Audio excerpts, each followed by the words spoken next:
একটা সংসারে অশান্তি হয় কখন জানেন? যখন বাড়ির ছেলেকে বিয়ে দিয়ে পরের বাড়ি থেকে একটা মেয়েকে বউ করে নিয়ে আসা হয়, তখন ঘরে অশান্তি শুরু হয়ে যায়। আর কেন অশান্তি হয় শোনেন। ওই বউটাকে বাড়ির সবাই মনে করে কাজের মেয়ে।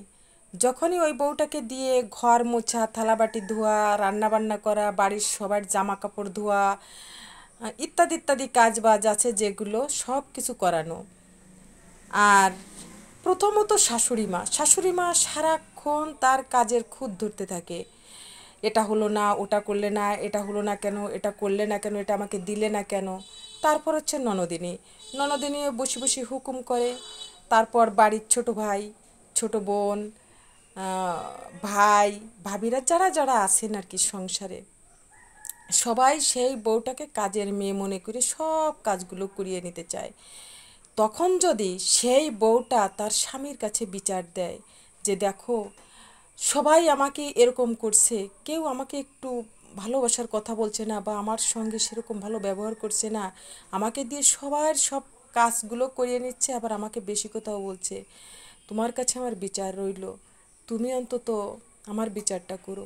তখন যদি সেই স্বামীটা বলে, হ্যাঁ বাদ দাও, যে যে যা বলছে ছোট মানুষ বোঝে না, মার কথা বাদ দাও, মা তো বলবে, মা অনেক কষ্ট করে সংসারটা গুছিয়ে রেখেছে, মার কথা ছেড়ে দাও। আরও অনেক আছে পরিবারের যারা বলবে কি সবার কথা বাদ দাও। বোঝেন, তখন ওই বেচারি কোথায় যাবে, কার কাছে বিচার দেবে? তাই ভাইরা, আপনারা প্লিজ একটু সেই বাড়ির বউয়ের কথাটা একটু চিন্তা করেন। যাকে আপনি বিয়ে করে নিয়ে আসছেন সে কিন্তু পরিবারের সবাইকে দেখে আসেনি, সে শুধু আপনাকেই দেখে এসেছে এই বাড়িতে। আপনার উপর নির্ভর করে তার মা বাবা ভাই বোন সবাইকে ছেড়ে চলে এসেছে, আপনার হাত ধরে শ্বশুরবাড়িতে এসেছে আপনাকে বিশ্বাস করে, একটু ভালোবাসা পাওয়ার জন্য আপনার কাছে এসেছে, আপনার ভরসায়।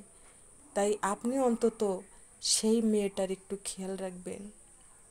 সেই মেয়েটা যার আর কোথাও নাই, সে বাবার বাড়িতেও কিছু বলতে পারে না, তাহলে বাবার বাড়িতে তার স্বামীকে ছোট করে দেখবে, এই জন্য কিচ্ছু বলতে পারে না, শ্বশুর শাশুড়ি দেবর ননদ কারোর কথা কিছু বলতে পারে না, কারণ বাবার বাড়িতে সে নিজেকে ছোট মনে করবে সেই জন্য। তাহলে সে যদি এত কিছু স্যাক্রিফাইস করতে পারে, তাহলে আপনি কেন আপনার পরিবারে আপনি একটু বিচার করতে পারবেন না? বলেন, কি দোষ করেছিল সেই মেয়েটা? সেই মেয়েটা তো এক মা বাবার কলিজার টুকরো, নয়নের মণি ছিল। তাহলে আপনি কেন তাকে একটু যত্ন করতে পারছেন না? আপনার ভালোবাসা দিয়ে কেন একটু তাকে আগলে রাখতে পারছেন না? সে কেন এত কষ্ট পাচ্ছে? তাই প্লিজ, মাকে মার মতো করে বোঝান, বোনকে বোনের মতো করে বোঝান, ভাইকে ভাইয়ের মতো করে বোঝান, পরিবারের যারা যারা আছে তাদের মতো করে বোঝান। হোক সে মা বাবা ভাই বোন যেই হোক না কেন, যার জায়গা যেখানে তাকে সেইখানে রাখার চেষ্টা করেন। প্লিজ কখনো ভালোবাসায় অজ্ঞান হয়ে যাবেন না, যে আমার মা যা বলেছে বলুক, আমার বোন যা বলেছে বলুক, ওটা বাদ দাও, ওটা থাক, ওটা মনে করো না, এই কথাটা প্লিজ ভেবেন না।